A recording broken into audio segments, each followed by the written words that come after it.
இன்றைக்கி வீடியோவில் side ஹசல்ஸ் extra income பற்றி தான் வந்துட்டு சொல்ல போகிறேன். ஆக்சுவலி நான் என்னென்னலாம் எக்ஸ்ட்ரா இன்கம் எப்படிலாம் ஏர்ன் பண்ணேன், என்னென்னலாம் பண்ணியிருக்கேன்னு சொல்லிட்டு தான் உங்கள் கூட ஷேர் பண்ண போகிறேன். என் பொண்ணு வந்து கிளாஸ் கிளம்பிட்டு இருக்கான், அந்த வீடியோ தான் நான் அப்லோட் பண்ணியிருக்கேன். நிறைய வீடியோவில் சொல்லியிருப்பேன் ஜெப்டோ இந்த மாதிரி ஆப்ஸில் எல்லாமே வாங்கக்கூடாது, ரொம்ப ரேட் அதிகமாக இருக்குன்னு சொல்லிட்டு. நான் வந்து ஒரு சில பொருள் மட்டும்தான் வாங்குவேன். வெளியில் வாங்கும்போது இருக்கிற பொருள், ஜெப்டோவில் கம்மியாக இருக்கிற பொருள் அதை மட்டும்தான் நான் வாங்குவேன். ஃபார் எக்ஸாம்பிள் மில்க் பேக்கெட், அது வந்து வெளியில் வாங்கணும் அப்படின்னா 22 ருபீஸ் பேக்கெட் 24 ருபீஸ்க்கு விற்பாங்க.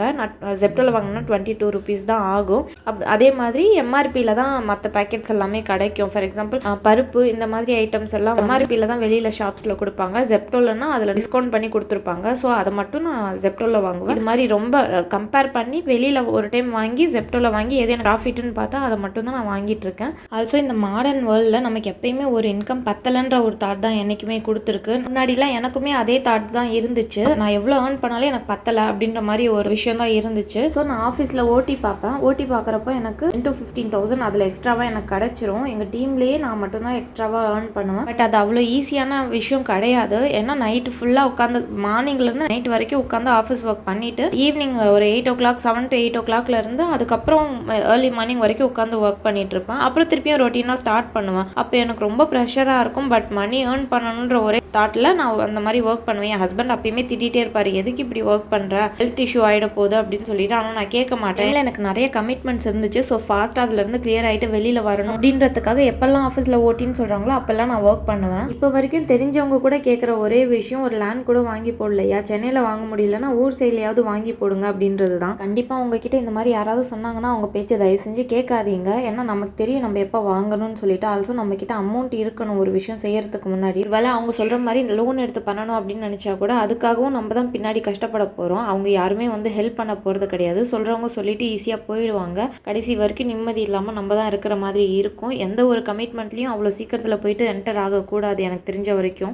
ஒரு வேளை லோன் எடுத்து அந்த லேண்டை நம்ம வாங்கி போட்டுட்டோம் அப்படின்னா கூட இஎம்ஐ கட்டணும் மந்த்லி. அதுக்காகவும் நம்ம தான் கஷ்டப்படுவோம். ஒரு வேளை நமக்கு அந்த ஜாப் பிடிக்கல, ஒரு வேளை நிற்கணும் அப்படின்னு நினச்சா கூட நம்மளால் நிற்க முடியாது. எவ்வளோ கஷ்டப்பட்டாலும் பரவாயில்லன்னு சொல்லிட்டு அந்த வேலையை நம்ம செஞ்சே ஆகணும். அவ்வளோ ப்ரெஷர் நம்ம லைஃப் நம்ம மேலே நம்ம திணிச்சுக்கணுமான்னு கேட்டால் கண்டிப்பாக பண்ணக்கூடாதுன்னு தான் நான் சொல்லுவேன். 9 to 5 ஜாப் பண்ணிவிட்டு மீதி டைம் ரெஸ்ட் எடுக்கிறத கூட நம்ம கில்ட்டாக ஃபீல் பண்ணுறோம். 9 o'clock to 6 o'clock ஒர்க் முடிஞ்சிச்சு அப்படின்னா 6 to night 10 o'clock வரைக்கும் ரெஸ்ட் எடுக்கலாம் கண்டிப்பாக. ஆனால் அந்த ரெஸ்ட்டை கூட நம்ம கில்ட்டாக ஃபீல் பண்ணுறோம். இந்த டைமில் ஏதாவது ஒரு சைட் ஜாப் இருந்துச்சுன்னா அதை நம்ம பண்ணி எக்ஸ்ட்ராவாக ஏர்ன் பண்ணலாமே அப்படின்னு சொல்லிட்டு. அப்போ அந்த டைம் கூட நம்ம ரெஸ்ட் எடுக்கலாம். எப்போ எடுக்க போகிறோன்றது தான் தெரியல. ஆக்சுவலி இங்கே சென்னையில் நிறைய பேர் நான் பார்த்துருக்கேன். ஆஃபீஸ் ஒர்க் பண்ணுவாங்க. ஆஃபீஸ் ஒர்க் முடிஞ்சதுமே ஈவினிங் போயிட்டு ரேப்பிடோ, ஜெப்டோ, இன்னும் நிறைய வந்துட்டு என்னென்னலாம் இருக்கோ அது எல்லாத்தையும் ஓட்டுவாங்க. அவ்வளோ ஏன் கஷ்டப்படணும்னு தான் தெரியல எனக்கு.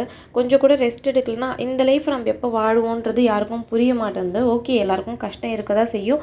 எல்லாரையும் நான் வந்துட்டு ப்ளேம் பண்ண வரல. சின்ன வயசுலேயே நிறைய பேர் மேலே சோஷியல் ப்ரெஷர் அதிகமாக இருக்குன்றது தான் நான் சொல்ல வரேன். சோஷியல் மீடியா நமக்கு கான்ஸ்டன்ட்டாக ஷோ பண்ணிட்டு இருக்கிறது ஒரே விஷயம் தான், லக்ஸரி லைஃப். அதை தான் வந்துட்டு எல்லாரையும் ரீச் பண்ணணும்னு சொல்லிட்டு எக்ஸ்பெக்ட் பண்ணுறாங்க. மெயின் ரீசன் நம்ம நார்மல் லைஃப்பை இன்ஃப்ளூயன்சர்ஸோட லைஃப் ஸ்டைல் கூட நம்ம கம்பேர் பண்ணிக்கிறது. பட் அவங்களோட லைஃப் ஸ்டைலும் நம்மளோட லைஃப் ஸ்டைலும் ஒன்றான்னு கேட்டால் கண்டிப்பாக கிடையாது. இந்த ஃபினான்ஷியல் ப்ரெஷர்னால சிம்பிள் மூமெண்ட்ஸையும் நம்மளாம் என்ஜாய் பண்ண மறந்துட்டோன்றது தான் உண்மை. மற்றவங்க எல்லாருமே ஃபினான்ஷியலாக ஓடிட்டு இருக்கிறப்போ சின்ன சின்ன ஹசல்ஸ் எல்லாம் வந்துட்டு கிரியேட் பண்ணி ஒர்க் பண்ணிட்டு இருக்கும்போது நம்ம ரெஸ்ட் எடுத்துட்டு இருந்தோம்னா நமக்கு அது கில்ட்டாக ஃபீல் ஆகுற மாதிரி கிரியேட் ஆயிடுச்சு. நம்ம கிட்ட எவ்வளோ ஏர்னிங் இருந்தாலுமே கூட, நம்ம எவ்வளோ ஏர்ன் பண்ணிட்டு இருந்தாலுமே கூட அது பத்தலன்ற ஒரு தாட் நமக்கு வர ஆரம்பிச்சிருச்சு. ஏன்னா எல்லாருமே அவங்களோட சேலரி பத்தலன்னு சொல்லிட்டு எக்ஸ்ட்ராவாக சைட் ஜாப் வந்துட்டு பண்ணிட்டு இருக்கிறத பார்க்குறப்போ நம்ம சும்மா இருக்குமோ அப்படின்ற ஒரு தாட் வந்துட்டு கிரியேட் ஆகிடும். எவ்ரி சிங்கிள் மினிட் வந்துட்டு ஏர்ன் பண்ணிகிட்டே இருக்கணும்னு சொல்லிட்டு எக்ஸ்பெக்ட் பண்ணுறது நார்மல் ஆயிடுச்சு. ஆக்சுவலி இப்போ நமக்கு ஒரு ரெஸ்ட் டைம் கிடச்சிருக்கு. ஒரு ஃபார் எக்ஸாம்பிள் ஒரு சாட்டர்டே சண்டே கூட இருக்குது. நம்ம சும்மா வீட்டில் இருக்கணும் அப்படின்னா எத்தனை பேரால் இருக்க முடியும்னு நீங்கள் நினைக்கிறீங்க? கண்டிப்பாக இப்போ இருக்கிற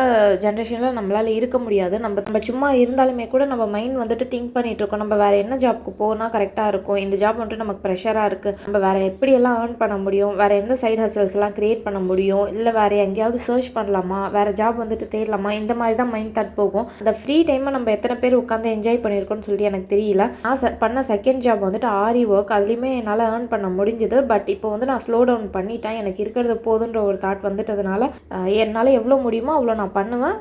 முடியலன்றப்போ நான் விட்டுடுவேன், ரெஸ்ட் எடுப்பேன். சோஷியல் மீடியா ஒரு ஆர்டினரி லைஃப்பை அன்சக்ஸஸ்ஃபுல் லைஃப் மாதிரி போர்ட்ரேட் பண்ணிட்டு இருக்கேன். அது ட்ரூ கிடையாது. நம்ம வாழ்ந்துட்டுருக்க வாழ்க்கையுமே வந்து கரெக்டான லைஃப் தான். நம்ம எக்ஸ்ட்ராவாக ஏர்ன் பண்ணால் மட்டும்தான் நம்மளால் சந்தோஷமாக இருக்க முடியும்னு சொல்லிட்டு நம்ம எக்ஸ்பெக்ட் பண்ணுறது கரெக்ட் கிடையாது. இருக்கிற லைஃப்பையும் நம்ம என்ஜாய் பண்ண கற்றுக்கணும். இதுதான் நான் உங்ககிட்ட சொல்லணும்னு நினச்சேன். இந்த வீடியோ உங்களுக்கு பிடிச்சிருந்துச்சு அப்படின்னா மறக்காம சப்ஸ்கிரைப் பண்ணிக்கோங்க. தேங்க்யூ ஸோ மச் ஃபார் வாட்சிங்.